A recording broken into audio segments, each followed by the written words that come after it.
¿Qué es lo que más apreciamos de nuestro mundo moderno? Libertad para disfrutar, para comentar y debatir, para expresar nuestras opiniones, para descubrir cosas, para leer y escribir, y la ciencia y las tecnologías que hacen todo esto posible. Ninguna de estas cosas sucedió por accidente. Estas libertades se consiguieron con valentía y perspectiva en un periodo extraordinario de la historia humana. Comenzó en el siglo XVII en Europa y se denominó la época de la Ilustración. En poco más de un siglo, la fe religiosa cedió ante la argumentación razonada y el poder de la aristocracia dio paso al poder del conocimiento. Pero fue una ardua batalla contra la feroz oposición de una iglesia poderosa y unos monarcas despiadados.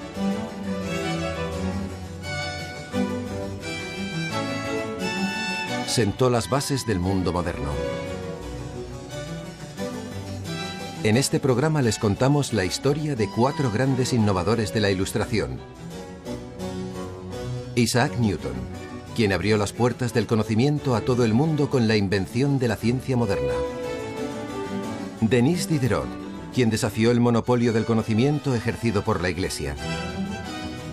El Marqués de Pombal, creador de una ciudad moderna para la población de Lisboa.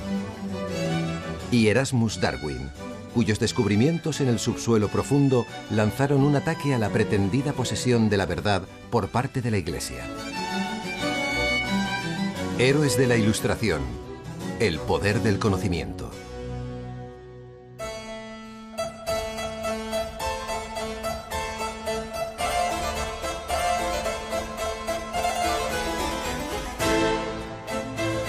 Nuestro relato sobre la Ilustración comienza a finales del siglo XVII en Inglaterra, con Isaac Newton. Fue el fundador de la ciencia moderna y estaba llamado a convertirse en el mayor desafío individual al poder de la Iglesia. En los albores de este periodo, la vida de la mayoría de la gente se basaba en la obediencia y la fe. Obedecían a la Iglesia, quien les decía que debían obedecer al rey, quien a su vez afirmaba que había sido elegido por Dios. La gente creía lo que decía la Biblia, no lo que averiguaba por sus medios.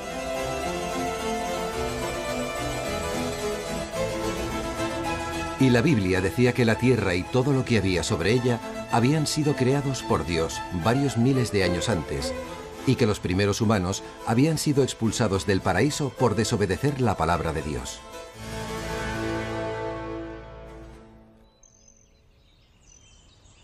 Pero Isaac Newton declaró que el conocimiento no se adquiría por medio de la fe ciega, sino de la observación, y que se podía encontrar no solo en la Biblia, sino en el mundo a nuestro alrededor. Estableció las reglas universales de lo que ahora llamamos ciencia, y una de esas reglas era que todo el mundo podía acceder a ella.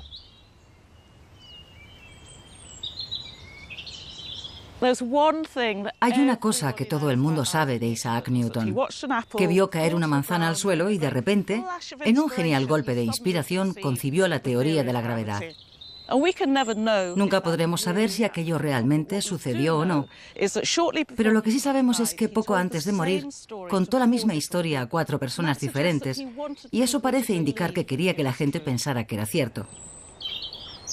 Que un día estaba en aquel huerto, sentado debajo de un manzano, y de pronto vio caer una manzana del árbol al suelo. Era algo que ya había visto cientos de veces, pero esta vez fue diferente. Se preguntó, ¿cómo es que la manzana siempre va hacia abajo? ¿Por qué no hacia un lado o hacia arriba? El genio de Newton residía en que era capaz de ver cosas donde la mayoría no veía nada. En lugar de un espacio vacío entre la manzana y el suelo, Newton veía una fuerza activa que atraía los objetos hacia la Tierra, la fuerza de la gravedad. Newton dijo, existe una fuerza única, la fuerza de la gravedad, que hace caer las manzanas del árbol en el jardín de Woodstock, hace que la luna gire alrededor de la Tierra y hace que la Tierra gire alrededor del Sol.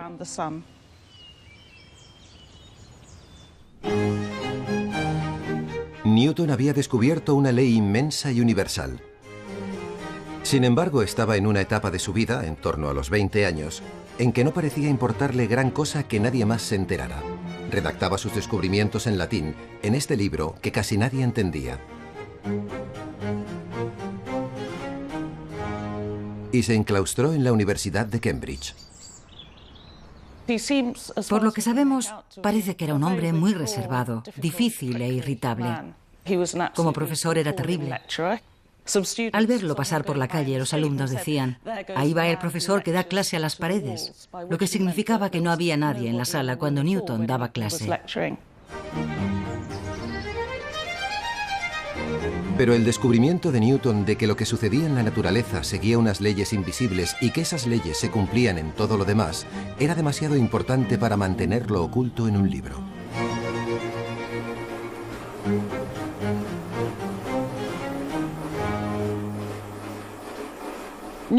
Aunque al propio Newton no le preocupaba lo más mínimo si alguien más entendía cómo actuaba la gravedad, a quienes le siguieron en el siglo XVIII sí les preocupaba.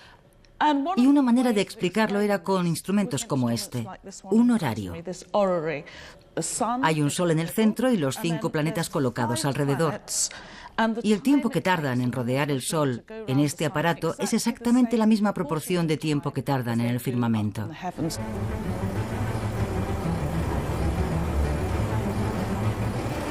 Los profesores universitarios tomaban instrumentos como el horario y se dedicaban a recorrer el país dando conferencias sobre la teoría de la gravedad de Newton, sobre las leyes de la mecánica.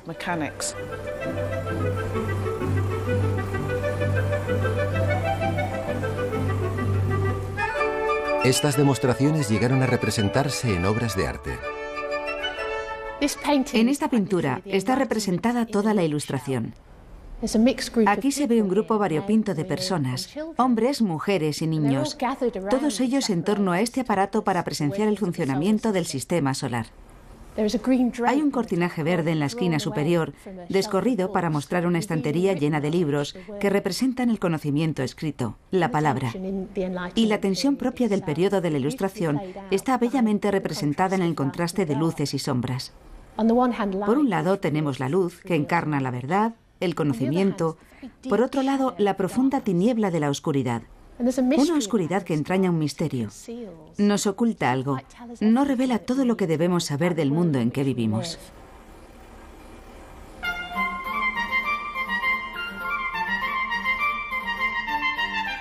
Pero la idea que todo el mundo era capaz de asimilar era que existía una ley universal que hacía que todo se mantuviera en su sitio.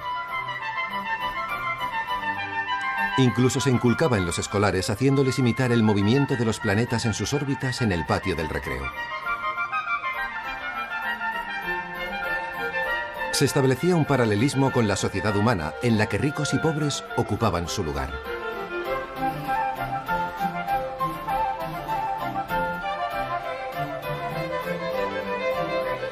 Como casi todo el mundo en aquella época, Newton, que era profundamente religioso, pensaba que Dios había puesto los planetas en movimiento y que el universo era eterno e inmutable.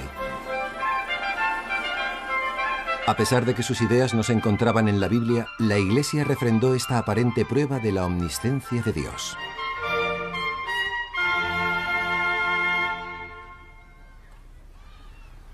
Newton se hacía preguntas sobre el mundo que le rodeaba, pero no era el único.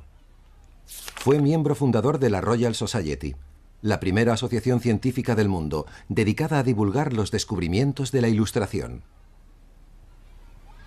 Sus miembros creían en la verdad de la Biblia, pero ya no aceptaban que fuera la única verdad.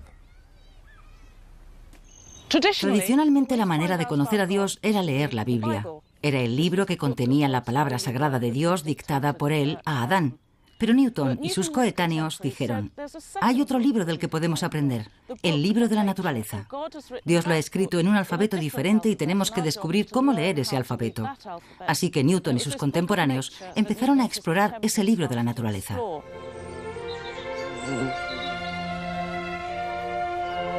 Con la ayuda de nuevos microscopios y telescopios más potentes que ellos mismos habían diseñado, estos hombres fueron descubriendo al mundo una dimensión completamente nueva.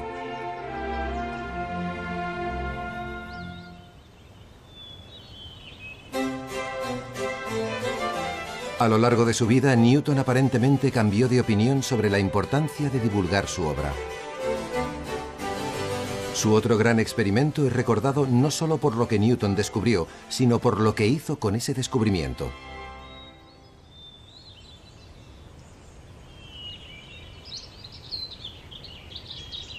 Volvemos al hogar de su infancia.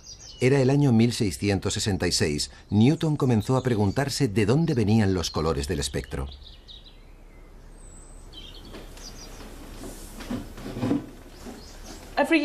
Cada año llegaba a una feria a Starbridge, en Cambridge, y un año Isaac Newton la visitó y compró un prisma. Entonces los prismas se vendían como juguetes para los niños. Se sabía que al hacer pasar la luz a través de él formaba una banda de color, pero Newton lo quería para otra cosa. Quería saber si los colores ya estaban en la luz o era el prisma el que los hacía aparecer. Con la habitación completamente a oscuras dejó pasar únicamente un fino rayo de sol y colocó el prisma para que la luz lo atravesara. Se formó un arco iris en la pared de enfrente, un espectro de color. A continuación aisló la luz roja del espectro y la hizo pasar por un segundo prisma, y comprobó que la luz que salía seguía siendo roja. Había demostrado que los colores no procedían del prisma, sino de la propia luz. Pero eso no era lo más importante. Newton había llevado a cabo su experimento con un juguete, algo que cualquiera podía comprar, y una vez realizado el experimento, había hecho este dibujo. Este es el boceto original de Newton. Más tarde se publicó este diagrama en inglés en su libro Optics. En el pasado había que ser un erudito para comprender lo que decía la Biblia o algún texto esotérico en latín. Aquel experimento podía reproducirse en cualquier parte del mundo. Era una nueva fuente de verdad, de conocimiento. La gente corriente podía utilizar esos resultados científicos para inventar cosas, crear máquinas, cambiar el mundo, controlar el mundo. Quienes comprendieran y fueran inteligentes tendrían ventaja sobre los que simplemente hubieran nacido en el seno de una familia aristocrática.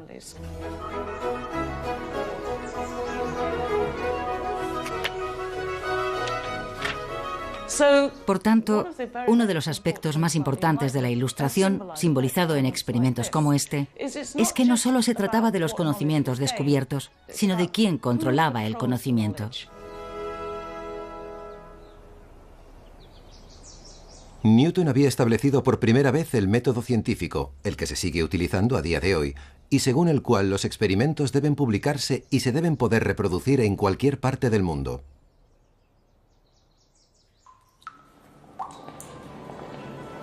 «70 años después, los descubrimientos de la ciencia iban a lanzar un ataque crítico y frontal a la autoridad de la Iglesia.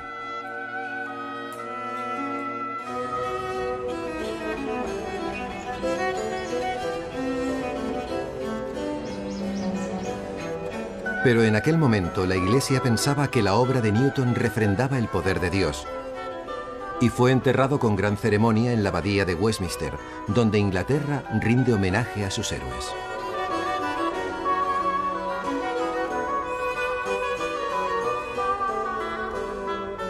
Al funeral de Newton acudieron multitud de admiradores, entre los que se encontraba este hombre, Voltaire. Era el pensador y escritor más audaz y prolífico de Francia, un país que por entonces reprimía implacablemente la libertad de pensamiento y de expresión.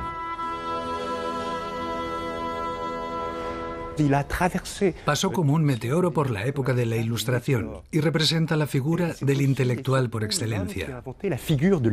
Dicho de otra manera, era el escritor implicado en todos los frentes de su época, defensor de viudas y huérfanos, y de todas las víctimas de los horrores legales cometidos por los regímenes autoritarios.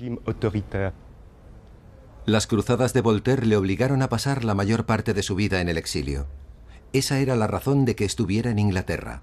El funeral de Estado de Newton le causó una profunda impresión. En Francia solamente se honraba de esa manera a los aristócratas, y la investigación científica estaba estrictamente controlada por una intolerante Iglesia católica. La mayor batalla librada por Voltaire fue sin duda la batalla contra la intolerancia. Sobre todo contra la intolerancia religiosa. Le horrorizaba el fanatismo de su época y en Inglaterra encontró un ambiente de tolerancia en el que podían coexistir diferentes religiones sin que hubiera guerra o conflicto. Una frase de su obra Cartas filosóficas resume admirablemente, en mi opinión, la atmósfera que encontró allí. Si en Inglaterra no hubiera más que una religión, se podría temer el despotismo. Si hubiera dos, las gentes se degollarían mutuamente. Pero hay 30 y todos viven en paz y dichosos.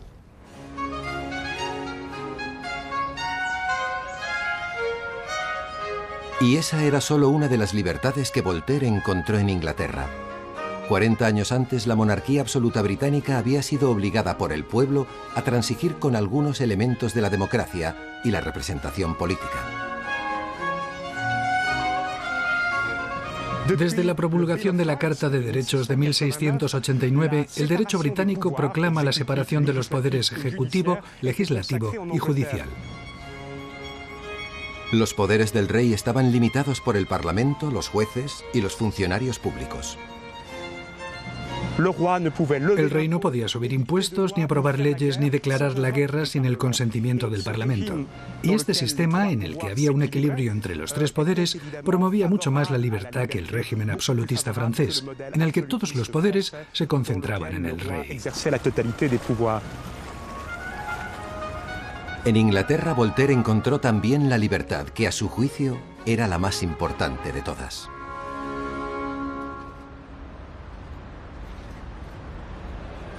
De todas las libertades, la mejor arma de la mente contra la tiranía es la pluma.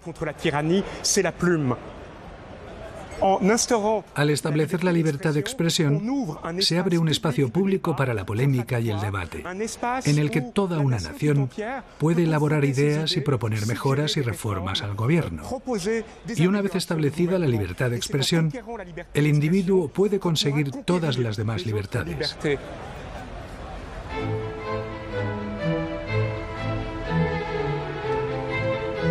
Voltaire dedicó el resto de su vida a la cruzada por la libertad de expresión y de prensa, a través de 20.000 cartas y decenas de novelas y obras de teatro. Pero en la Francia de la época de Voltaire, aquello no era más que una ensoñación. Aquí, ideas subversivas sobre la igualdad, la libertad y la libertad de expresión solo podían exponerse a puerta cerrada, en salones como los que se ven aquí, en los que el busto de Voltaire, que como de costumbre continuaba en el exilio, ocupaba un sitio de honor.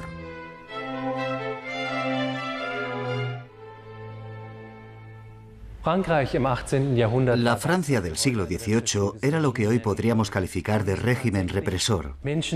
Y si alguien quería debatir ideas sin ser castigado por el Estado, tenía que venir a sitios como este, a un salón. Voltaire empezó su andadura en uno de estos salones. Y aquí era donde discutían y exponían sus ideas asombrosamente radicales, y donde planificaban un nuevo orden mundial. A pesar de sus ideas represoras, París empezaba a ser una ciudad próspera y apasionante, y atraía como un imán a ambiciosos jóvenes de provincias que esperaban triunfar gracias a su ingenio.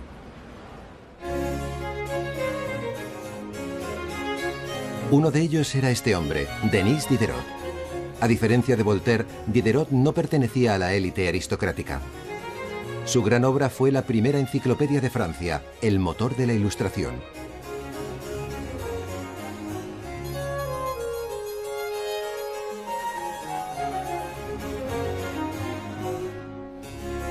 Pero apenas acababa de empezarla cuando los censores del rey repararon en otra de sus obras.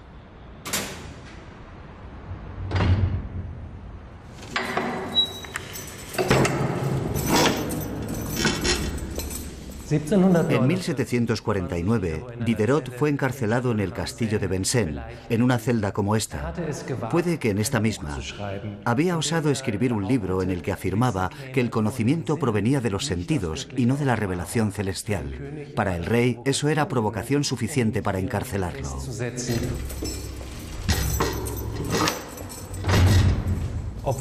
Aunque Diderot fue recluido en pleno verano, su carcelero le llevaba 2 velas cada día. A los pocos días le dijo al carcelero que podía llevárselas, ya que no las necesitaba, puesto que era verano y tenía luz de sobra. Y el carcelero le dijo: guárdeselas, quizá las necesite en las largas noches de invierno. Fue entonces cuando comprendió que iba a estar allí encerrado durante meses, incluso años, el tiempo que al rey se le antojara. Pero lo peor de la prisión para Diderot era que le mantenía apartado del gran proyecto de su vida, la enciclopedia, que acababa de poner en marcha cuando lo encarcelaron.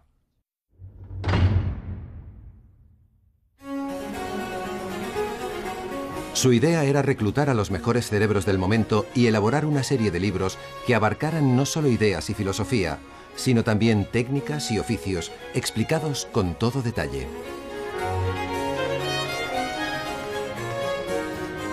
Hasta entonces nunca se había pensado en documentar conocimientos tan provechosos como estos, pero Diderot y sus colegas consultaron a gente sencilla a la que nadie se había molestado antes en escuchar.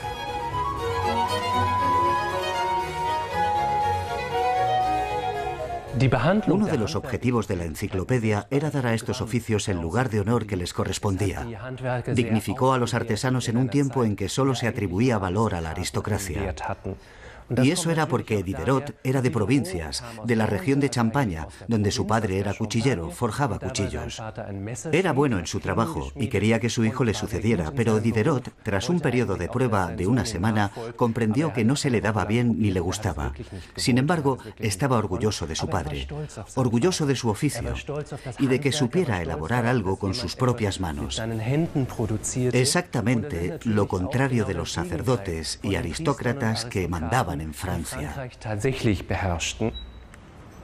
Ni siquiera la cárcel pudo disuadir a Diderot de su plan de crear la enciclopedia o moderar sus radicales intenciones. Pero era consciente de que iba a escandalizar a las autoridades, especialmente a la Iglesia. No podían ser demasiado subversivos, porque en aquella época no solo encarcelaban a la gente por lo que decía, sino que la ejecutaban, a veces de manera terriblemente cruel. Ante semejante amenaza, Diderot tuvo que desplegar todo su ingenio para burlar a los censores. Aquí, por ejemplo, está el índice de materias y se puede ver que la tecnología está arriba del todo. Seguro que eso les gustaba a los censores. Pero justo detrás de religión viene magia negra. Hasta la secuencia de las entradas en esta enciclopedia tiene un significado oculto. En su mundo no tenía cabida la creencia en ningún dios. Lanzó ataques a la Iglesia a través de toda su obra, incluso mediante un sistema de referencias cruzadas, como las que conectan Eucaristía con canibalismo. Además de enemigos, su ingenio y su osadía le procuraron amigos, y por suerte para Diderot, entre ellos estaba la amante del rey, Madame de Pompadour. Fue incluso retratada con su propio ejemplar de la enciclopedia. Con tales amistades en las altas esferas, Diderot fue liberado después de pasar 3 meses en la cárcel.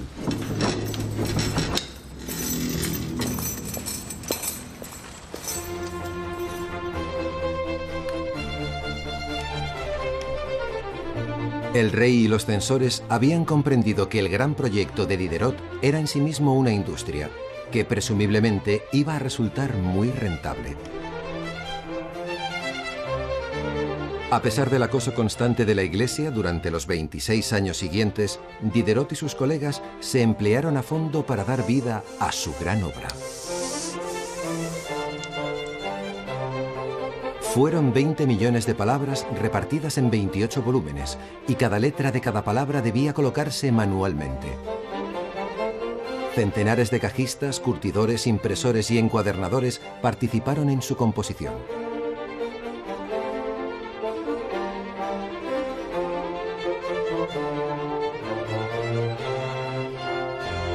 Diderot había pagado un alto precio por trabajar en la enciclopedia. Había pasado 3 meses entre rejas, pero al fin, en 1751, pudo sostenerla en sus manos. Allí estaba el primer volumen, que iba a tener un éxito descomunal. Su reclusión, junto con la enciclopedia, le habían convertido en un hombre famoso, y eso era precisamente lo que quería. Recibió una carta de Voltaire en la que le felicitaba y le llamaba el Sócrates de la modernidad. La vasta empresa de Diderot hizo al fin realidad su ambición al conseguir respeto y reconocimiento para la gente corriente.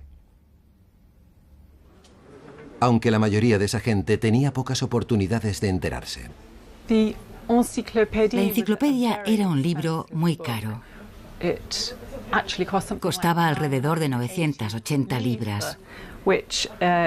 Si lo ponemos en el contexto de la época, un artesano experto ganaba con suerte unas 15 libras a la semana y por tanto nunca habría podido permitírsela. Quienes la compraban pertenecían en su mayoría a la élite social.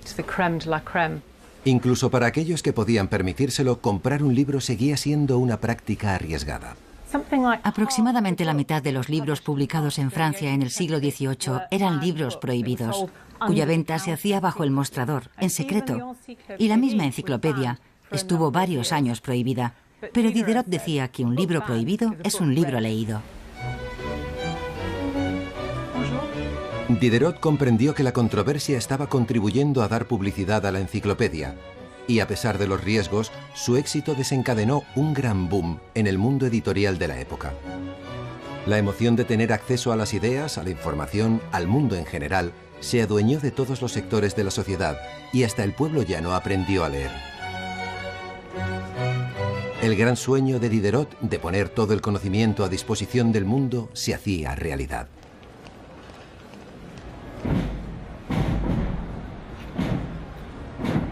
Pero la Iglesia no permaneció impasible.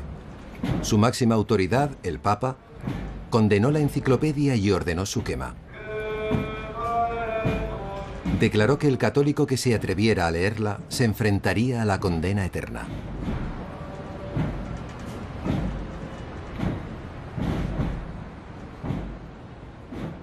En ninguna otra parte se libró una lucha más encarnizada entre la Ilustración y la religión que en Portugal.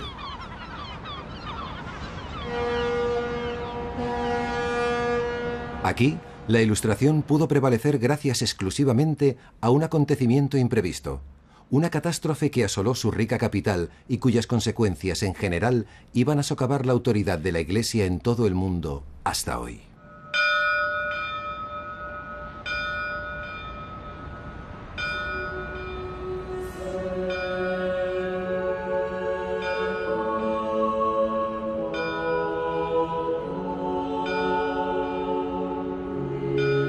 A mediados del siglo XVIII, Portugal todavía era el país más religioso de Europa. Las ideas de la Ilustración eran prácticamente desconocidas aquí. La Iglesia Católica ejercía el control incluso más que en Francia.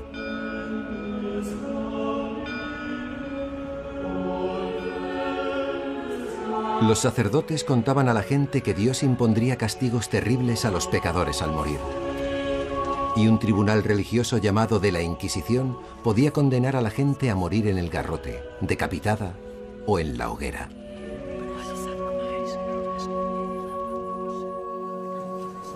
Parecía que nada podía cambiar ese estado de cosas, hasta un día de noviembre de 1755. Lisboa, la capital, estaba formada por angostas calles caóticamente dispuestas a orillas de un gran río. Su ingente población era de 250.000 habitantes.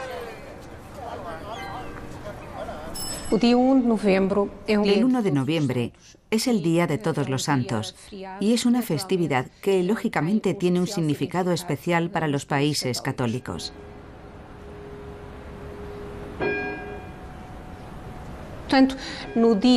La mañana del 1 de noviembre de 1755, la población de Lisboa acudió en masa a sus múltiples iglesias y lugares sagrados.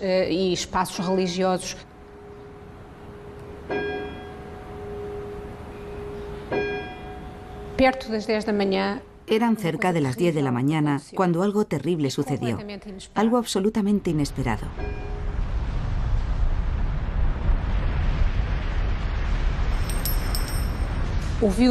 Se oyó un ruido estremecedor y de pronto la gente empezó a ver cómo la ciudad se desmoronaba a su alrededor.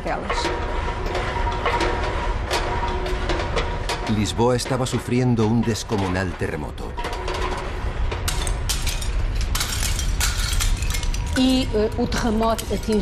El seísmo alcanzó los 9,1 grados en la escala de Richter y azotó la misma ciudad. Por eso sus efectos fueron increíblemente violentos y destructivos.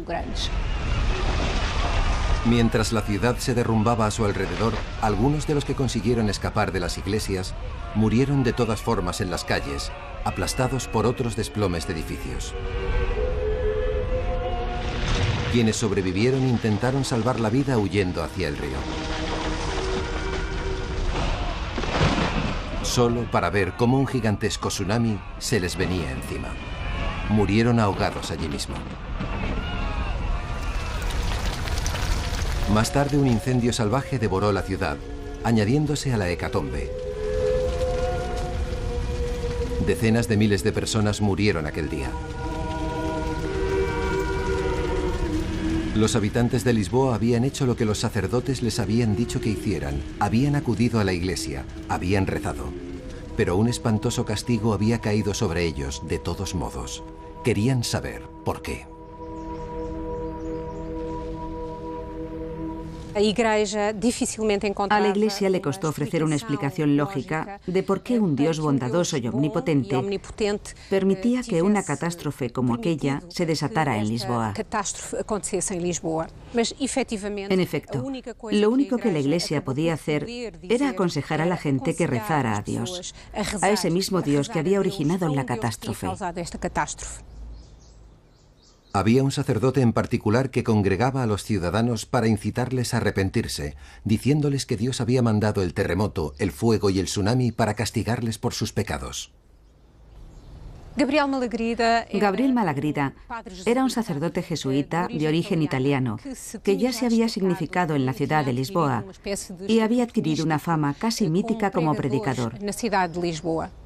Sus sermones se tomaban muy en serio. La gente le escuchaba con gran atención. Y él les decía que hicieran una sola cosa: rezar.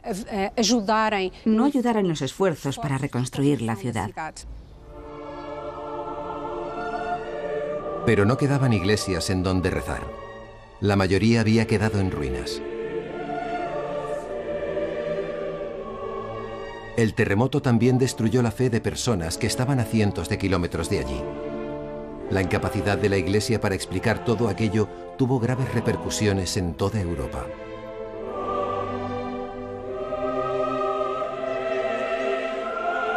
Sin embargo, hubo un hombre que supo ver una oportunidad en todo este desastre. El Marqués de Pombal era uno de los pocos portugueses que había tenido acceso a las nuevas ideas de la Ilustración. Aquí, en lo que antaño fue su gran hacienda a las afueras de Lisboa, empezó a concebir sus planes sobre cómo aplicar esas ideas para reformar definitivamente la ciudad y la vida de su población. Para él, el terremoto era una ocasión para poner en práctica esas ideas para el disfrute de toda la población.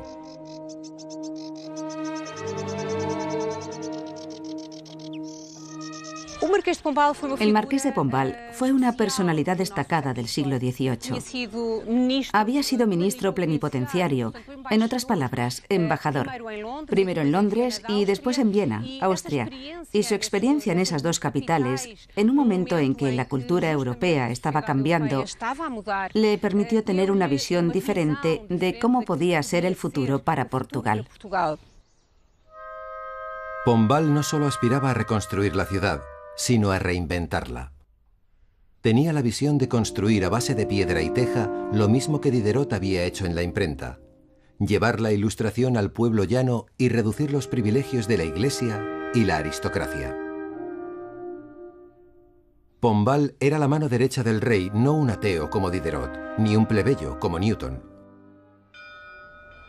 Su plan era aprovechar el poder del rey para tener acceso a las riquezas de la Iglesia, no para él, sino para el pueblo.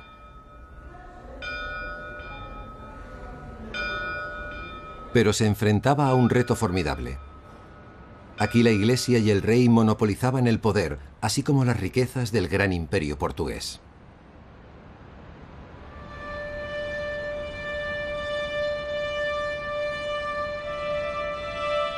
Para construir el imponente palacio y monasterio de Mafra, a las afueras de Lisboa, con casi 900 habitaciones, se necesitaron 13 años y 45.000 hombres. Mafra es un buen ejemplo del reparto de poderes entre el rey y la Iglesia. Por un lado está el Palacio Real, donde se alojaba el rey. Y por el otro la iglesia, el convento donde los monjes podían rezar. Los monjes también decían a la gente que rezara y por lo que tenían que rezar.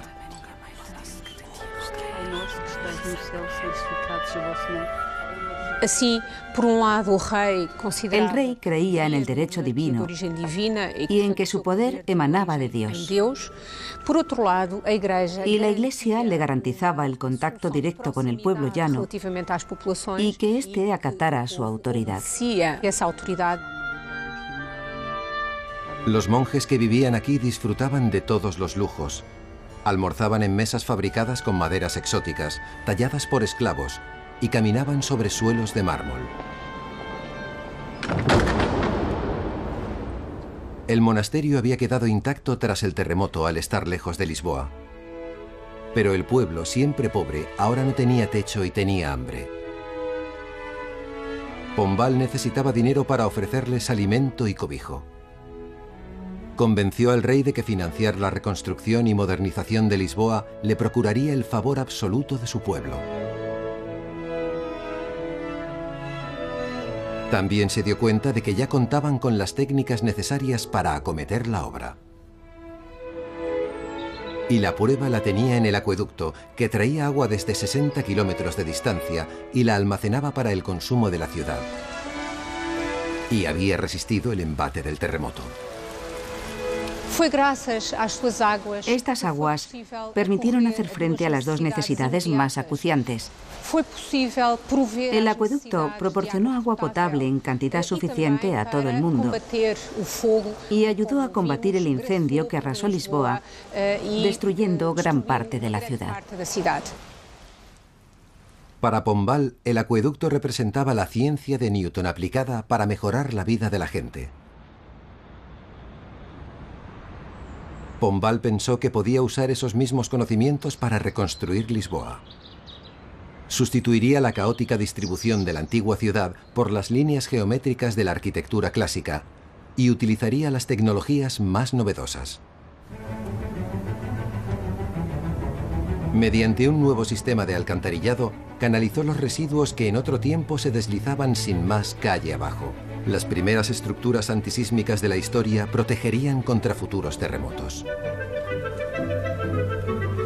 Y la apremiante necesidad de realojar a las personas sin hogar se resolvió con la construcción de los primeros bloques de pisos normalizados del mundo. Los marcos de todas las ventanas y balcones eran idénticos para que pudieran fabricarse en grandes cantidades. Entregó a los habitantes de Lisboa una ciudad para su disfrute, un bello lugar público que les pertenecía a ellos, no a la Iglesia ni a la aristocracia.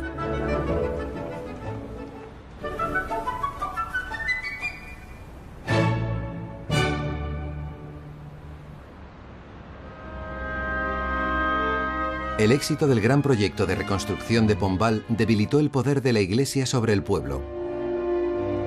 Además, Pombal había ofendido directamente a la Iglesia al sustituir sus templos en ruinas por estructuras semejantes a los demás edificios.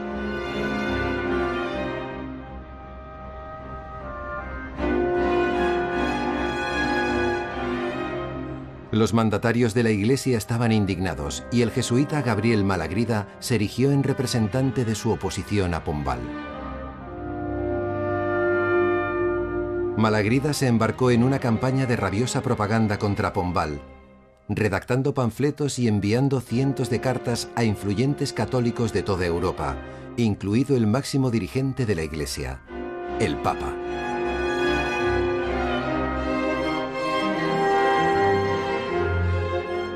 Pombal se alarmó. No podía correr el riesgo de que la Iglesia recuperara su poder de antaño. Confiando de momento en el apoyo y la gratitud del rey, se atrevió a dar otro paso. Decidió aplicar un castigo ejemplar a Malagrida por un supuesto delito de blasfemia y ordenó su ejecución.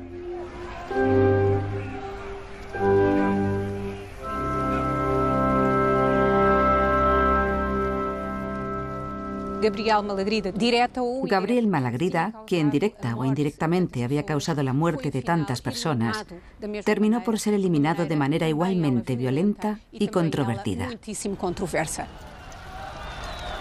Malagrida fue ejecutado en el garrote y su cadáver se quemó hasta quedar reducido a cenizas. Después, Pombal acabó con la Inquisición para siempre.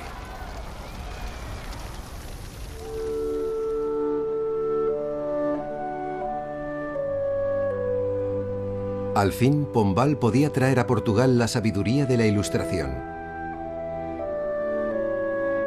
Esta hermosa habitación del monasterio de Mafra se transformó en biblioteca y se llenó de aquellas ideas revolucionarias que hasta entonces habían estado prohibidas. Pombal había utilizado el poder de un monarca absoluto para llevar la Ilustración a Portugal. Había levantado la ciudad más moderna del mundo y liberado al pueblo de su terror a la Iglesia.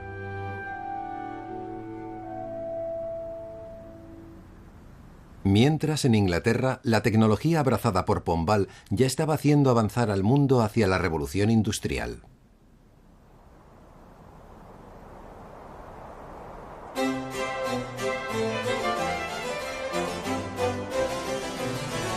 Empezó aquí, en el centro de Inglaterra, en Derbyshire, donde las colinas escondían un verdadero tesoro de valiosos minerales necesarios para la industria, y los ríos de corriente rápida proporcionaban energía.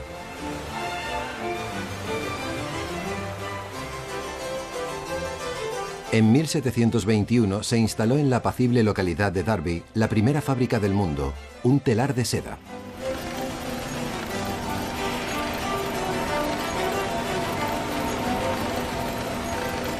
La producción masiva en las fábricas iba a permitir que cualquiera pudiera hacerse rico. El triunfo de la meritocracia sobre la aristocracia que proclamaba la Ilustración ya había comenzado.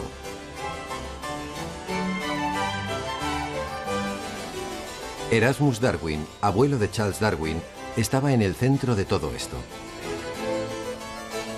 Nacido 4 años después de la muerte de Newton, Darwin era médico, poeta, filósofo e inventor. Sus amplios intereses le inspiraron para lanzar el ataque definitivo de la Ilustración a la autoridad de la Iglesia.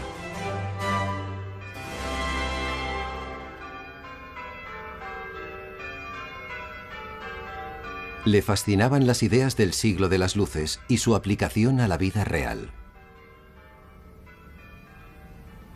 Erasmus Darwin pertenecía a una clase completamente nueva, optimista, apasionada, agresiva, que vivía de su ingenio. No habían heredado fortunas, tenían que sobrevivir por sus propios medios.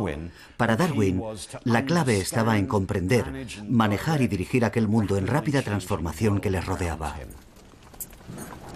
Los amigos de Darwin eran figuras estelares de la filosofía natural, la innovación y la industria. Inspirándose en ellos, Darwin plasmó sus propias ideas e inventos en este libro. Es una asombrosa ventana a través de la cual podemos ver lo que le motivaba y le importaba. Estos son algunos de los dibujos que hizo Darwin de los nuevos telares que transformaron por completo la industria textil inglesa. No solo documenta lo que ve, sino que intenta descubrir maneras de aumentar su eficacia. Aquí tenemos un nuevo modelo de váter que, según anota Darwin, ya no resulta enojoso porque es inodoro. Para Darwin, como para Pombal, las ideas de la Ilustración trataban fundamentalmente sobre el progreso. Para Darwin y sus aliados más cercanos, lo que estaba pasando en Gran Bretaña era muy prometedor. Una mejora descomunal de las prestaciones sociales, de la población y, sobre todo, creo yo, de la satisfacción y felicidad del pueblo.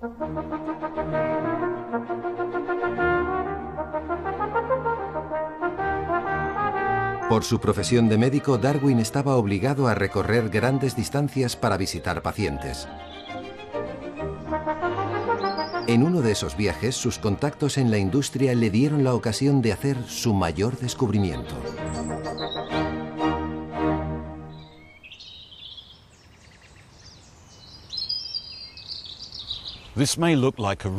Puede parecer un paisaje natural, pero en la época de Darwin era un emplazamiento de la industria pesada.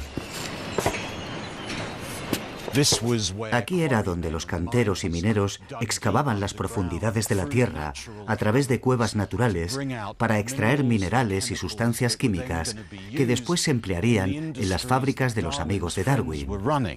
Cerámica, textil, industrias que capitaneaban la industrialización de Gran Bretaña.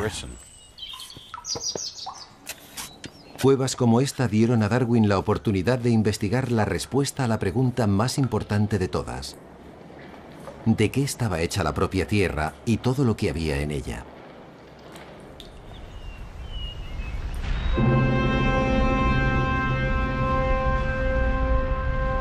El terremoto de Lisboa y una serie de erupciones volcánicas posteriores, incluida esta del Vesubio en Italia, habían suscitado una polémica mundial en torno al relato bíblico de la creación.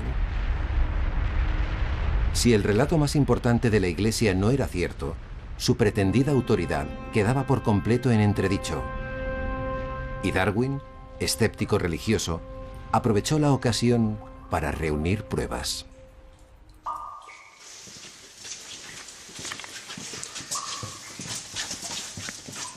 Para inspeccionar esta profunda cueva, hizo que lo bajaran por un hueco con una cuerda. Una aventura peligrosa.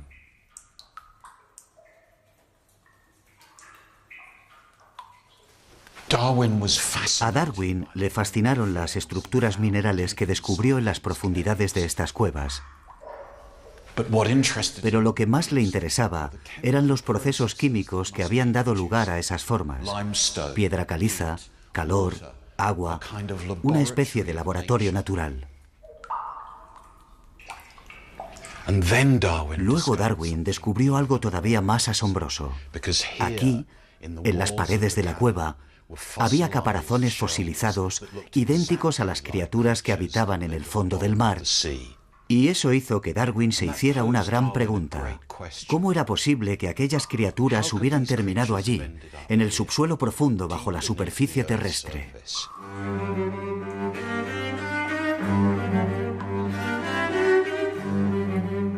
Darwin comprendió que aquello solo podía haber sucedido si la Tierra estaba en constante movimiento desde hacía millones de años, mucho antes de lo que la Biblia afirmaba. Y si en una época todo hubiera estado cubierto por los océanos.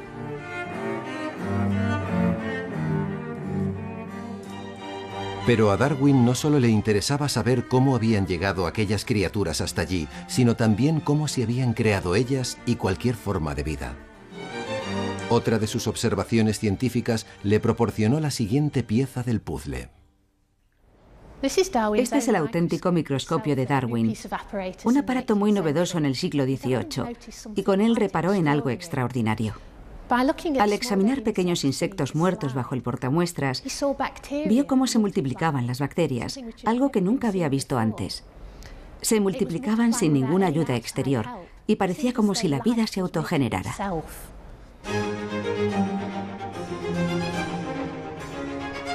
Si se producía vida en una habitación cálida, pensó Darwin, también pudo haber sucedido en las aguas templadas de los océanos.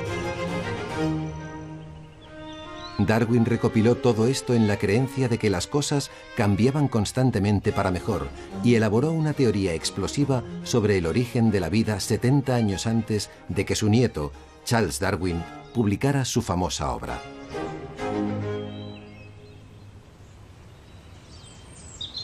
He aquí una descripción de ese magnífico proceso. Sería demasiado aventurado Imaginar que, tal vez millones de años antes del comienzo de la historia de la humanidad, todos los animales de sangre caliente surgieron de un filamento vivo, con la facultad de seguir mejorando por su propia actividad inherente y de transmitir esas mejoras por generación al mundo sin fin de la posteridad.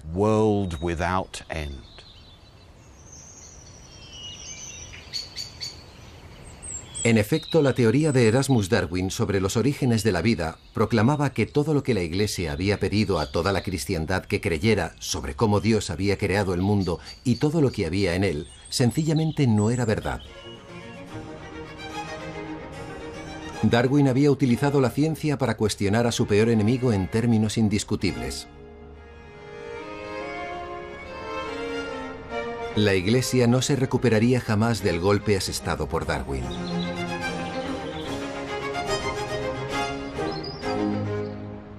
De Newton a Darwin, la ciencia fue despojando a Dios de su papel hacedor en el universo y situando al ser humano en el centro de todo. La Ilustración había inundado el mundo occidental de libros repletos de ideas de libertad, progreso y razón. Había declarado la guerra al poder y a la autoridad de la Iglesia y había desplegado nuevas tecnologías para mejorar la vida de la gente corriente. Pero las monarquías absolutas y las élites acomodadas seguían teniendo el control. En el siguiente programa les contaremos la historia de 3 hombres que intentaron cambiar las sociedades en las que vivieron poniendo en práctica las ideas de la Ilustración. Gracias a su empeño, la organización del gobierno, los derechos de los individuos y la misma estructura de la sociedad se transformarían para siempre.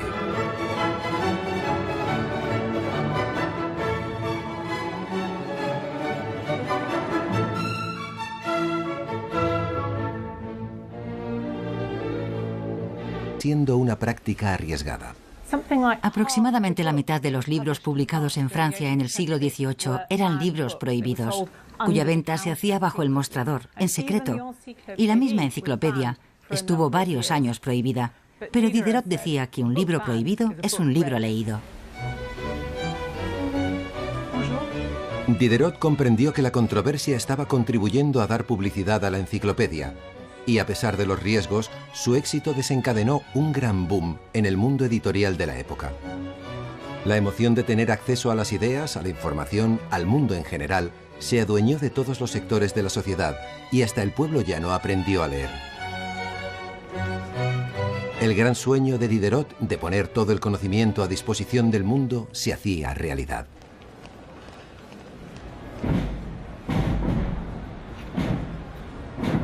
Pero la Iglesia no permaneció impasible. Su máxima autoridad, el Papa, condenó la enciclopedia y ordenó su quema. Declaró que el católico que se atreviera a leerla se enfrentaría a la condena eterna.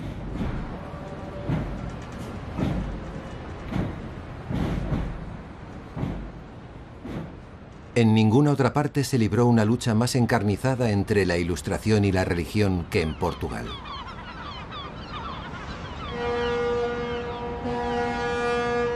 Aquí, la Ilustración pudo prevalecer gracias exclusivamente a un acontecimiento imprevisto, una catástrofe que asoló su rica capital y cuyas consecuencias en general iban a socavar la autoridad de la Iglesia en todo el mundo hasta hoy.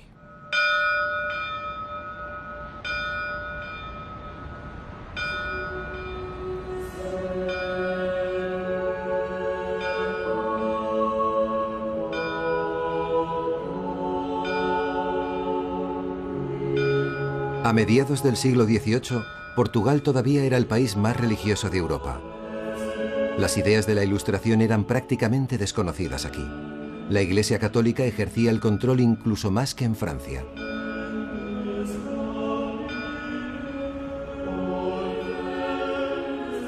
Los sacerdotes contaban a la gente que Dios impondría castigos terribles a los pecadores al morir. Y un tribunal religioso llamado de la Inquisición podía condenar a la gente a morir en el garrote, decapitada o en la hoguera.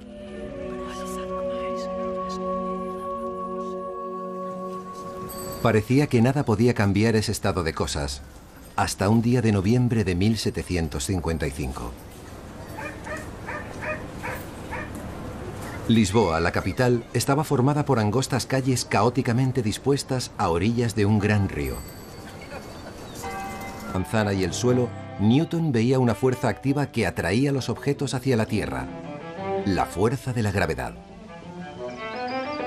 Newton dijo, existe una fuerza única, la fuerza de la gravedad, que hace caer las manzanas del árbol en el jardín de Woodstock, hace que la luna gire alrededor de la Tierra y hace que la Tierra gire alrededor del Sol.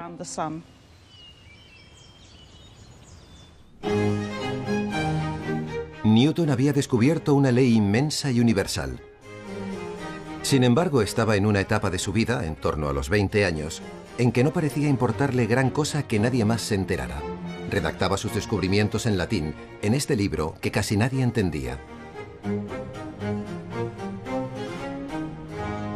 Y se enclaustró en la Universidad de Cambridge. Por lo que sabemos, parece que era un hombre muy reservado, difícil e irritable. Como profesor era terrible. Al verlo pasar por la calle, los alumnos decían, ahí va el profesor que da clase a las paredes, lo que significaba que no había nadie en la sala cuando Newton daba clase. Pero el descubrimiento de Newton de que lo que sucedía en la naturaleza seguía unas leyes invisibles y que esas leyes se cumplían en todo lo demás, era demasiado importante para mantenerlo oculto en un libro.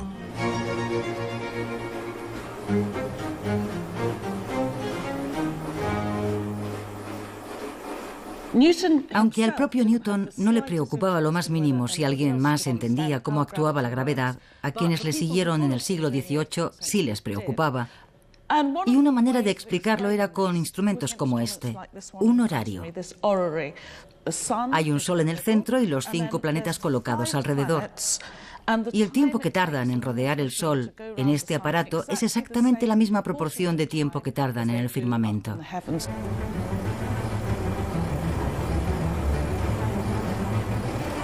Los profesores universitarios tomaban instrumentos como el horario y se dedicaban a recorrer el país dando conferencias sobre la teoría de la gravedad de Newton, sobre las leyes de la mecánica.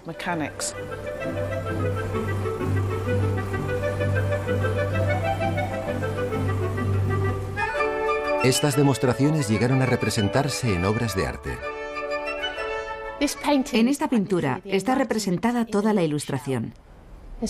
Aquí se ve un grupo variopinto de personas, hombres, mujeres y niños, todos ellos en torno a este aparato para presenciar el funcionamiento del sistema solar. Hay un cortinaje verde en la esquina superior, descorrido para mostrar una estantería llena de libros que representan el conocimiento escrito, la palabra. Y la tensión propia del periodo de la Ilustración está bellamente representada en el contraste de luces y sombras. Por un lado tenemos la luz, que encarna la verdad. Pombal era la mano derecha del rey, no un ateo como Diderot, ni un plebeyo como Newton. Su plan era aprovechar el poder del rey para tener acceso a las riquezas de la Iglesia, no para él, sino para el pueblo.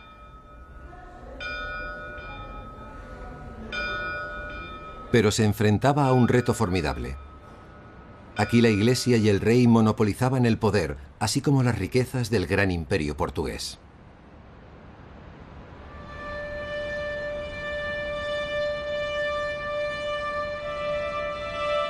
Para construir el imponente palacio y monasterio de Mafra, a las afueras de Lisboa, con casi 900 habitaciones, se necesitaron 13 años y 45.000 hombres.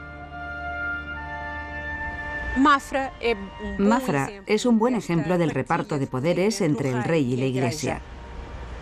Por un lado está el Palacio Real, donde se alojaba el rey.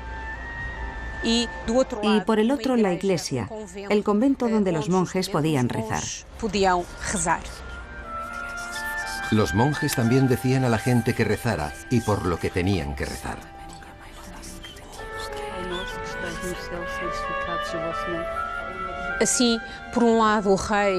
El rey creía en el derecho divino y en que su poder emanaba de Dios. Y la Iglesia le garantizaba el contacto directo con el pueblo llano y que éste acatara su autoridad. Los monjes que vivían aquí disfrutaban de todos los lujos. Almorzaban en mesas fabricadas con maderas exóticas, talladas por esclavos, y caminaban sobre suelos de mármol. El monasterio había quedado intacto tras el terremoto al estar lejos de Lisboa. Pero el pueblo, siempre pobre, ahora no tenía techo y tenía hambre. Pombal necesitaba dinero para ofrecerles alimento y cobijo. Convenció al rey de que financiar la reconstrucción y modernización de Lisboa le procuraría el favor absoluto de su pueblo. También se dio cuenta de que ya contaban con las técnicas necesarias para acometer la obra. Y la prueba la tenía en el acueducto, que traía agua desde 60 kilómetros de distancia y la almacenaba para el consumo de la ciudad. Y había resistido el embate del terremoto. Estas aguas permitieron hacer frente a las dos necesidades más acuciantes. El acueducto proporcionó agua potable en cantidad suficiente a todo el mundo y ayudó a combatir el incendio que arrasó Lisboa. Pero Diderot, tras un periodo de prueba de una semana, comprendió que no se le daba bien ni le gustaba. Sin embargo, estaba orgulloso de su padre, orgulloso de su oficio y de que supiera elaborar algo con sus propias manos. Exactamente lo contrario de los sacerdotes y aristócratas que mandaban en Francia. Ni siquiera la cárcel pudo disuadir a Diderot de su plan de crear la enciclopedia o moderar sus radicales intenciones. Pero era consciente de que iba a escandalizar a las autoridades, especialmente a la Iglesia. No podían ser demasiado subversivos, porque en aquella época no solo encarcelaban a la gente por lo que decía, sino que la ejecutaban, a veces de manera terriblemente cruel. Ante semejante amenaza, Diderot tuvo que desplegar todo su ingenio para burlar a los censores. Aquí, por ejemplo, está el índice de materias y se puede ver que la tecnología está arriba del todo. Seguro que eso les gustaba a los censores. Pero justo detrás de religión viene magia negra. Hasta la secuencia de las entradas en esta enciclopedia tiene un significado oculto. En su mundo no tenía cabida la creencia en ningún dios. Lanzó ataques a la Iglesia a través de toda su obra, incluso mediante un sistema de referencias cruzadas, como las que conectan Eucaristía con canibalismo. Además de enemigos, su ingenio y su osadía le procuraron amigos, y por suerte para Diderot, entre ellos estaba la amante del rey, Madame de Pompadour. Fue incluso retratada con su propio ejemplar de la enciclopedia. Con tales amistades en las altas esferas, Diderot fue liberado después de pasar 3 meses en la cárcel.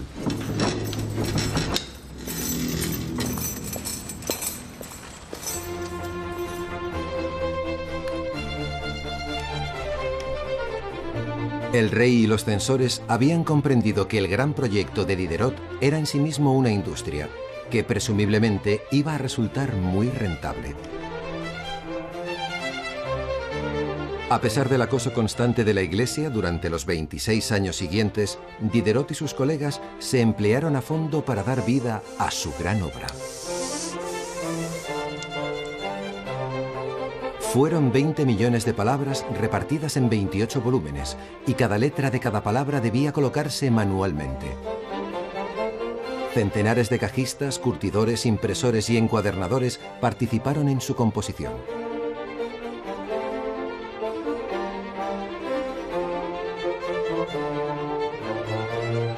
Mientras la ciudad se derrumbaba a su alrededor, algunos de los que consiguieron escapar de las iglesias murieron de todas formas en las calles, aplastados por otros desplomes de edificios. Quienes sobrevivieron intentaron salvar la vida huyendo hacia el río. Solo para ver cómo un gigantesco tsunami se les venía encima. Murieron ahogados allí mismo. Más tarde, un incendio salvaje devoró la ciudad, añadiéndose a la hecatombe. Decenas de miles de personas murieron aquel día. Los habitantes de Lisboa habían hecho lo que los sacerdotes les habían dicho que hicieran. Habían acudido a la iglesia, habían rezado. Pero un espantoso castigo había caído sobre ellos de todos modos. Querían saber por qué. A la Iglesia le costó ofrecer una explicación lógica de por qué un Dios bondadoso y omnipotente permitía que una catástrofe como aquella se desatara en Lisboa. En efecto, lo único que la Iglesia podía hacer era aconsejar a la gente que rezara a Dios, a ese mismo Dios que había originado la catástrofe. Había un sacerdote en particular que congregaba a los ciudadanos para incitarles a arrepentirse, diciéndoles que Dios había mandado el terremoto, el fuego y el tsunami para castigarles por sus pecados. Gabriel Malagrida era un sacerdote jesuita de origen italiano que ya se había significado en la ciudad de Lisboa y había adquirido una fama casi mítica como predicador. Sus sermones se tomaban muy en serio. La gente le escuchaba con gran atención. Y él les decía que hicieran una sola cosa: rezar. No ayudar en los esfuerzos para reconstruir la ciudad. Pero no quedaban iglesias en donde rezar. La mayoría había quedado en ruinas. El terremoto también destruyó la fe de personas que estaban a cientos de kilómetros de allí. La incapacidad de la Iglesia para explicar todo aquello tuvo graves repercusiones en toda Europa.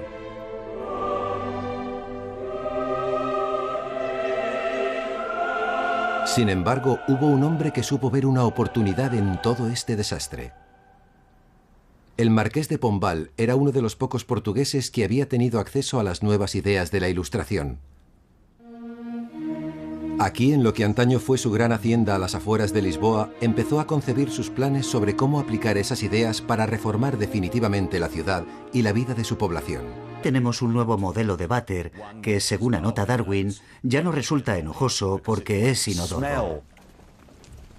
Para Darwin, como para Pombal, las ideas de la Ilustración trataban fundamentalmente sobre el progreso. Para Darwin y sus aliados más cercanos, lo que estaba pasando en Gran Bretaña era muy prometedor. Una mejora descomunal de las prestaciones sociales, de la población y, sobre todo, creo yo, de la satisfacción y felicidad del pueblo.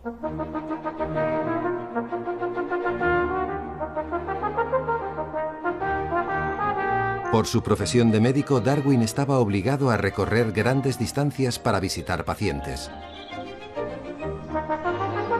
En uno de esos viajes, sus contactos en la industria le dieron la ocasión de hacer su mayor descubrimiento.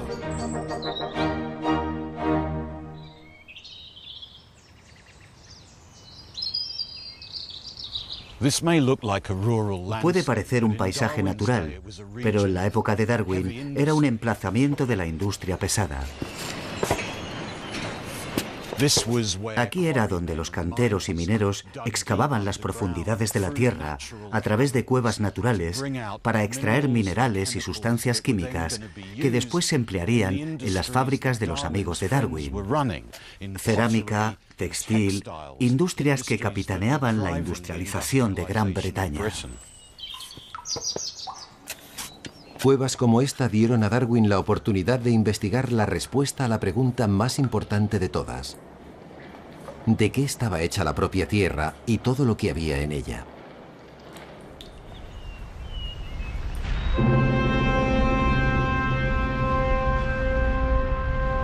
El terremoto de Lisboa y una serie de erupciones volcánicas posteriores, incluida esta del Vesubio en Italia, habían suscitado una polémica mundial en torno al relato bíblico de la creación. Si el relato más importante de la Iglesia no era cierto, su pretendida autoridad quedaba por completo en entredicho. Y Darwin, escéptico religioso, aprovechó la ocasión para reunir pruebas.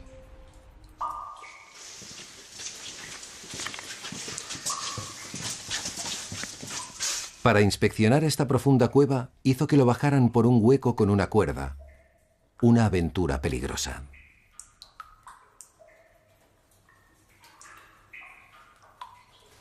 A Darwin le fascinaron las estructuras minerales que descubrió en las profundidades de estas cuevas.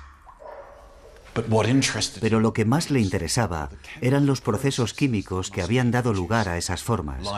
Piedra caliza, calor, agua, una especie de laboratorio natural. A este aparato para presenciar el funcionamiento del sistema solar. Hay un cortinaje verde en la esquina superior, descorrido para mostrar una estantería llena de libros que representan el conocimiento escrito, la palabra. Y la tensión propia del periodo de la Ilustración está bellamente representada en el contraste de luces y sombras. Por un lado tenemos la luz, que encarna la verdad, el conocimiento. Por otro lado, la profunda tiniebla de la oscuridad. Una oscuridad que entraña un misterio. Nos oculta algo. No revela todo lo que debemos saber del mundo en que vivimos.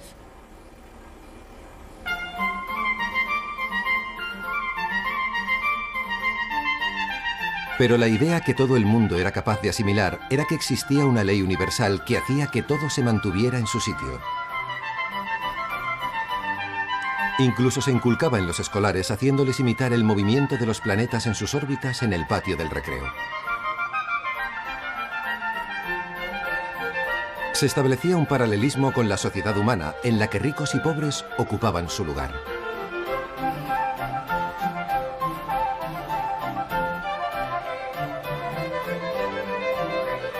Como casi todo el mundo en aquella época, Newton, que era profundamente religioso, pensaba que Dios había puesto los planetas en movimiento y que el universo era eterno e inmutable.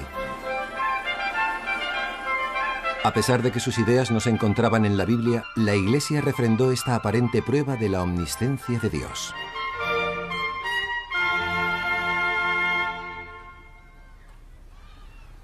Newton se hacía preguntas sobre el mundo que le rodeaba, pero no era el único. Fue miembro fundador de la Royal Society, la primera asociación científica del mundo, dedicada a divulgar los descubrimientos de la Ilustración. Sus miembros creían en la verdad de la Biblia, pero ya no aceptaban que fuera la única verdad. Tradicionalmente la manera de conocer a Dios era leer la Biblia. Era el libro que contenía la palabra sagrada de Dios dictada por él a Adán. Pero Newton y sus coetáneos dijeron, hay otro libro del que podemos aprender, el libro de la naturaleza. Dios lo ha escrito en un alfabeto diferente y tenemos que descubrir cómo leer ese alfabeto. Así que Newton y sus contemporáneos empezaron a explorar ese libro de la naturaleza.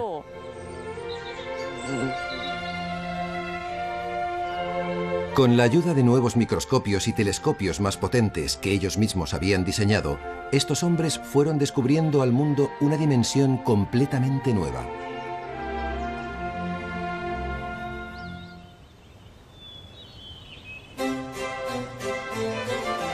A lo largo de su vida, Newton aparentemente cambió de opinión sobre la importancia de divulgar su obra. Su otro gran experimento sustituiría la caótica distribución de la antigua ciudad por las líneas geométricas de la arquitectura clásica y utilizaría las tecnologías más novedosas. Mediante un nuevo sistema de alcantarillado, canalizó los residuos que en otro tiempo se deslizaban sin más calle abajo. Las primeras estructuras antisísmicas de la historia protegerían contra futuros terremotos. Y la apremiante necesidad de realojar a las personas sin hogar se resolvió con la construcción de los primeros bloques de pisos normalizados del mundo. Los marcos de todas las ventanas y balcones eran idénticos para que pudieran fabricarse en grandes cantidades. Entregó a los habitantes de Lisboa una ciudad para su disfrute, un bello lugar público que les pertenecía a ellos, no a la Iglesia ni a la aristocracia.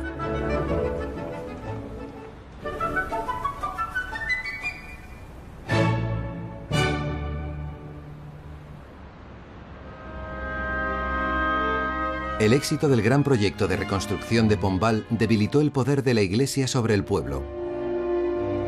Además, Pombal había ofendido directamente a la Iglesia al sustituir sus templos en ruinas por estructuras semejantes a los demás edificios.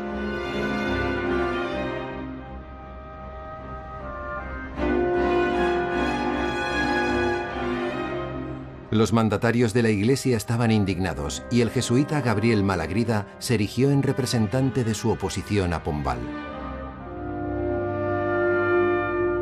Malagrida se embarcó en una campaña de rabiosa propaganda contra Pombal, redactando panfletos y enviando cientos de cartas a influyentes católicos de toda Europa, incluido el máximo dirigente de la Iglesia, el Papa.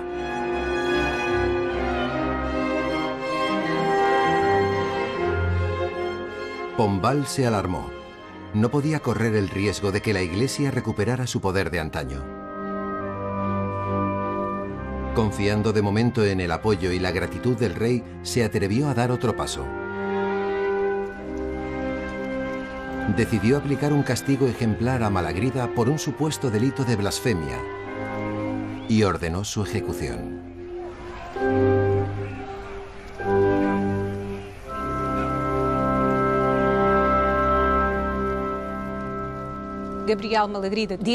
Gabriel Malagrida, quien directa o indirectamente había causado la muerte de tantas personas, terminó por ser eliminado de manera igualmente violenta y controvertida.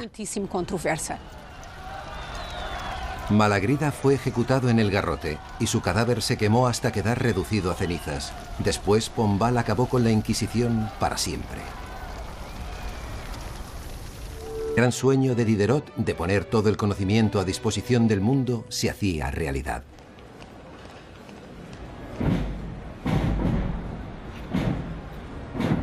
Pero la Iglesia no permaneció impasible. Su máxima autoridad, el Papa, condenó la enciclopedia y ordenó su quema. Declaró que el católico que se atreviera a leerla se enfrentaría a la condena eterna.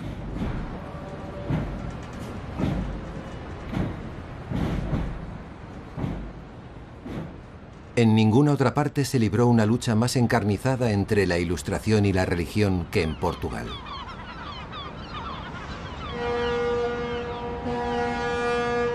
Aquí, la Ilustración pudo prevalecer gracias exclusivamente a un acontecimiento imprevisto, una catástrofe que asoló su rica capital y cuyas consecuencias en general iban a socavar la autoridad de la Iglesia en todo el mundo hasta hoy.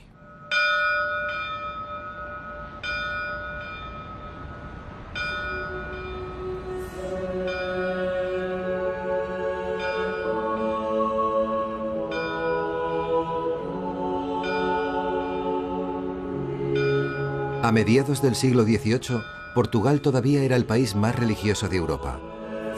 Las ideas de la Ilustración eran prácticamente desconocidas aquí. La Iglesia Católica ejercía el control incluso más que en Francia.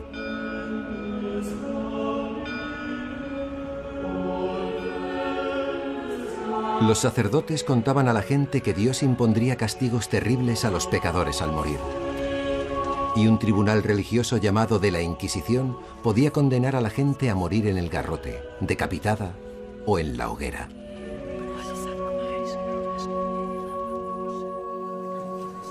Parecía que nada podía cambiar ese estado de cosas, hasta un día de noviembre de 1755. Lisboa, la capital, estaba formada por angostas calles caóticamente dispuestas a orillas de un gran río. Su ingente población era de 250.000 habitantes. El 1 de noviembre es el Día de Todos los Santos y es una festividad que lógicamente tiene un significado especial para los países católicos.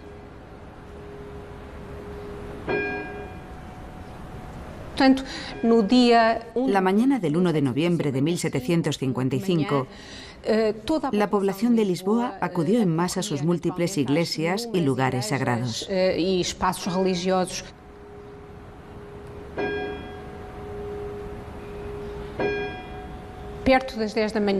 Eran cerca de las 10 de la mañana.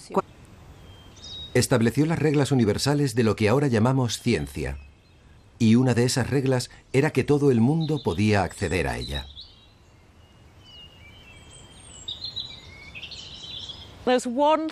Hay una cosa que todo el mundo sabe de Isaac Newton, que vio caer una manzana al suelo y de repente, en un genial golpe de inspiración, concibió la teoría de la gravedad. Nunca podremos saber si aquello realmente sucedió o no, pero lo que sí sabemos es que poco antes de morir contó la misma historia a 4 personas diferentes y eso parece indicar que quería que la gente pensara que era cierto. que un día estaba en aquel huerto sentado debajo de un manzano y de pronto vio caer una manzana del árbol al suelo. Era algo que ya había visto cientos de veces, pero esta vez fue diferente. Se preguntó, ¿cómo es que la manzana siempre va hacia abajo? ¿Por qué no hacia un lado o hacia arriba?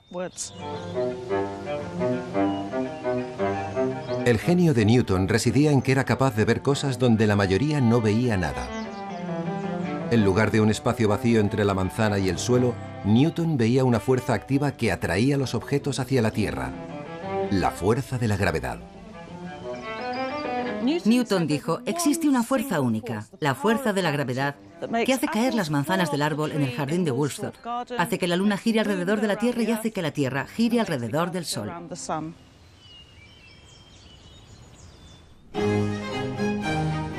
Newton había descubierto una ley inmensa y universal.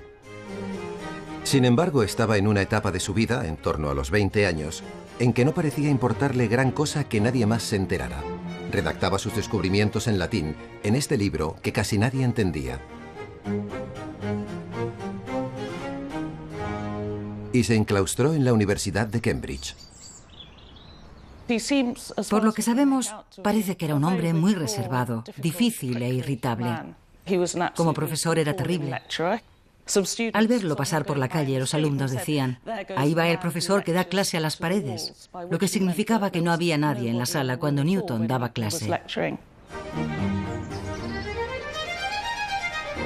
Pero el descubrimiento de Newton de que lo que sucedía en la naturaleza seguía unas leyes invisibles y que esas leyes se cumplían en todo lo demás, era demasiado importante para mantenerlo oculto en un libro.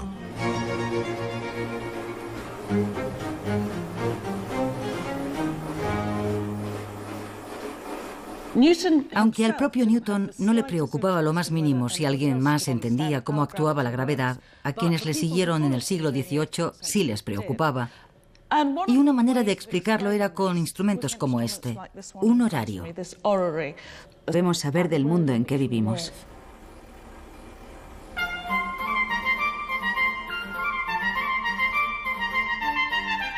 Pero la idea que todo el mundo era capaz de asimilar era que existía una ley universal que hacía que todo se mantuviera en su sitio. Incluso se inculcaba en los escolares haciéndoles imitar el movimiento de los planetas en sus órbitas en el patio del recreo. Se establecía un paralelismo con la sociedad humana en la que ricos y pobres ocupaban su lugar.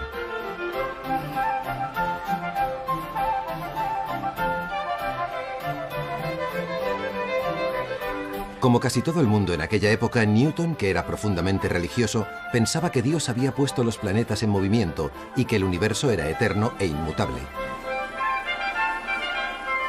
A pesar de que sus ideas no se encontraban en la Biblia, la Iglesia refrendó esta aparente prueba de la omnisciencia de Dios.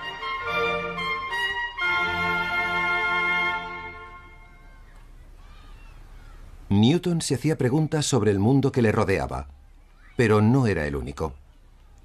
Fue miembro fundador de la Royal Society, la primera asociación científica del mundo, dedicada a divulgar los descubrimientos de la Ilustración. Sus miembros creían en la verdad de la Biblia, pero ya no aceptaban que fuera la única verdad. Tradicionalmente la manera de conocer a Dios era leer la Biblia. Era el libro que contenía la palabra sagrada de Dios dictada por él a Adán. Pero Newton y sus coetáneos dijeron, hay otro libro del que podemos aprender, el libro de la naturaleza. Dios lo ha escrito en un alfabeto diferente y tenemos que descubrir cómo leer ese alfabeto. Así que Newton y sus contemporáneos empezaron a explorar ese libro de la naturaleza.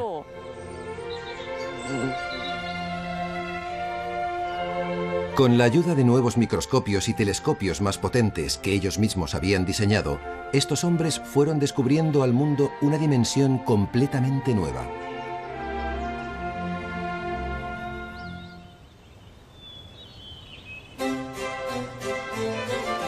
A lo largo de su vida, Newton aparentemente cambió de opinión sobre la importancia de divulgar su obra. Su otro gran experimento es recordado no solo por lo que Newton descubrió, sino por lo que hizo con ese descubrimiento.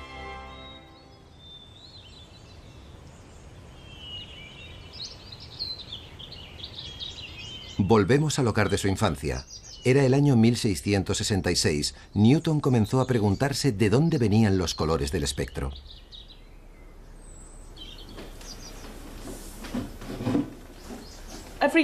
Cada año llegaba a una feria a Starbridge, en Cambridge, y un año Isaac Newton la visitó. Apasionada, agresiva, que vivía de su ingenio. No habían heredado fortunas, tenían que sobrevivir por sus propios medios. Para Darwin, la clave estaba en comprender, manejar y dirigir aquel mundo en rápida transformación que les rodeaba. Los amigos de Darwin eran figuras estelares de la filosofía natural, la innovación y la industria. Inspirándose en ellos, Darwin plasmó sus propias ideas e inventos en este libro.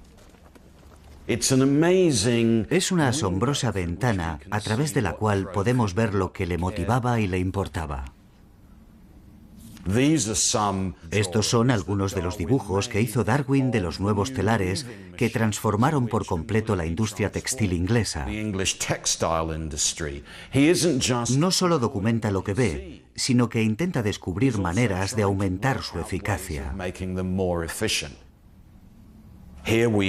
Aquí tenemos un nuevo modelo de váter que, según anota Darwin, ya no resulta enojoso porque es inodoro. Para Darwin, como para Pombal, las ideas de la Ilustración trataban fundamentalmente sobre el progreso.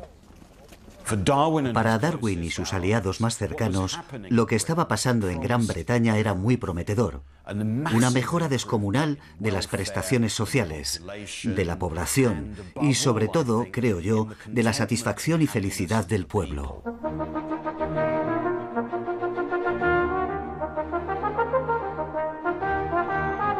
Por su profesión de médico, Darwin estaba obligado a recorrer grandes distancias para visitar pacientes. En uno de esos viajes, sus contactos en la industria le dieron la ocasión de hacer su mayor descubrimiento.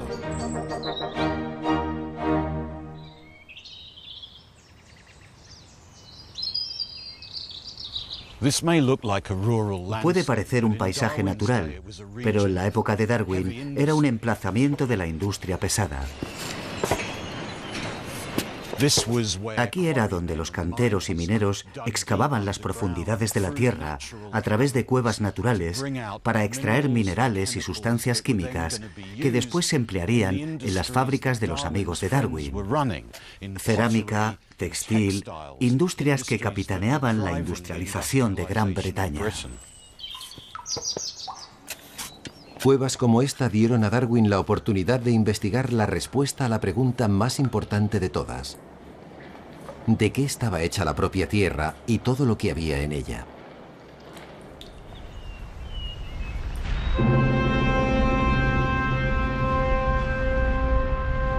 El terremoto de Lisboa y una serie de erupciones volcánicas posteriores, incluida esta de